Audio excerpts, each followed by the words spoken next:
Hello again. On behalf of Firefly Ministry and the Decatur, Tennessee Seventh-day Adventist Church, we want to welcome you to this week's preview for Pastor Shelton's message. We hope that you're having a good week. Now this is Thursday here in Decatur, and right now outside it is storming.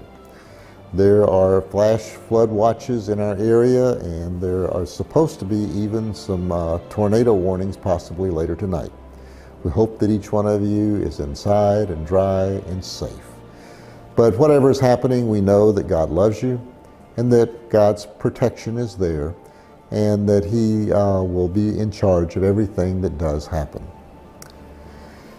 Have you ever thought about how God defines success? Now, because we've been buried with Christ in baptism and raised from the dead to walk in a newness of life, things have to be different with us now. This new walk has to be different from before.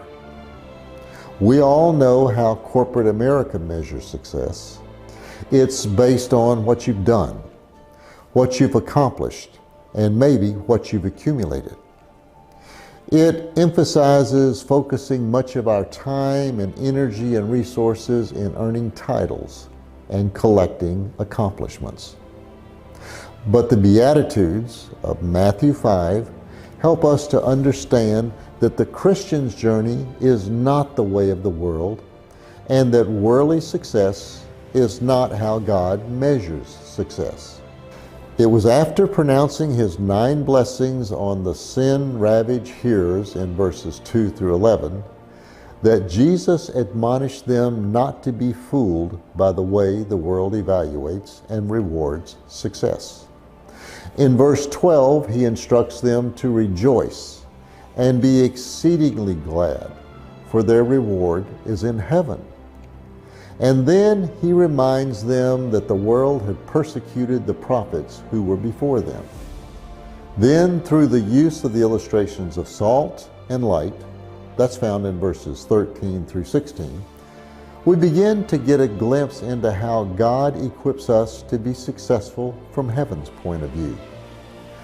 Please plan to join us in the sanctuary or here on the internet this Sabbath as Pastor Shelton begins his message with a deeper look at Matthew 5, verses 2 through 16.